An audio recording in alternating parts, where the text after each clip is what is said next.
What's up, peeps? It's Julian Williams here at The Distance. I got another video for you guys. This one is a video on Jimmy Young. Jimmy Young, heavyweight of the '70s, faced some of the best fighters in that decade, which I think was the golden age of heavyweight boxing. I'll choose that over the '90s. But Jimmy Young was a contender in the '70s. Faced some of the great fighters of that decade. Never won a heavyweight championship. So he had a record of 34-18 with 11 knockouts, and his career didn't start out so great for a heavyweight in that era. His first 10 fights, he had like a 7-3 record, and up until he faced one of the hardest hitting heavyweights of all time, who was Ernie Shavers, and he lost that third round knockout, one of the two knockout losses. The other was against Jerry Cooney. So pretty much, he faced Ron Lyle. He defeated Ron Lyle twice. He was the man that put George Foreman in retirement for 10 years, and that was, I believe, the 1977 Fight of the Year between Jimmy Young and George Foreman. That's an awesome fight if you haven't seen that one. And then he had the fight, but before that he had his fight against Muhammad Ali in, I believe, 1976.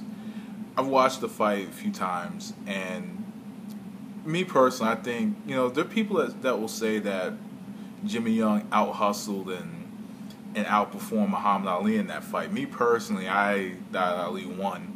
And another thing that really stood out to me in that fight was when Young kept kind of ducking between the ropes so Ali didn't hit him or whatnot. And I'm one of those, who if you're fighting the champion, then you have to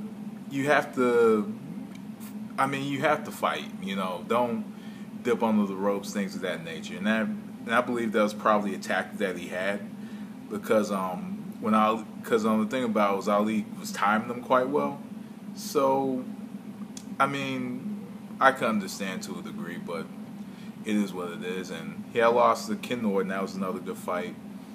Ken Norton went on to fight Larry Holmes in the classic bout they had for the WBA and WBC belt a year later. That's another good heavyweight fight to check out.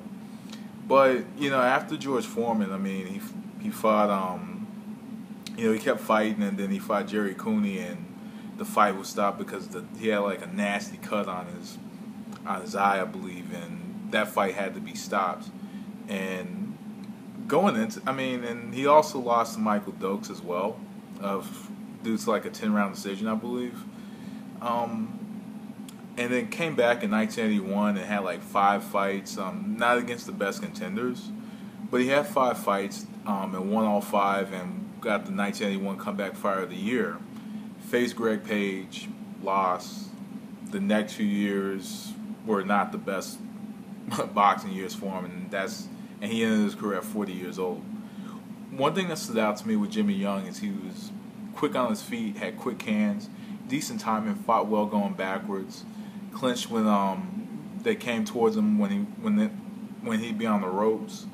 Knew how to use the ring well, was a decent ring general. He just didn't get it done in the big fights. That's just how it worked. Jimmy Young is one of those, I think, that in every era, if he continues to go through each decade, I think he's a guy that still, I don't think, would have won a heavyweight title against the best fighters of most of these decades. Maybe the 50s if he fought like that, but 60s, 70s, 80s, 90s, 1000s, I can't see him being a heavyweight champion. I just see him as kind of what he was, a very game journeyman. So let me know what you think of Jimmy Young. Anyway, I'm out of here. That was Distance. Thanks for watching. Peace.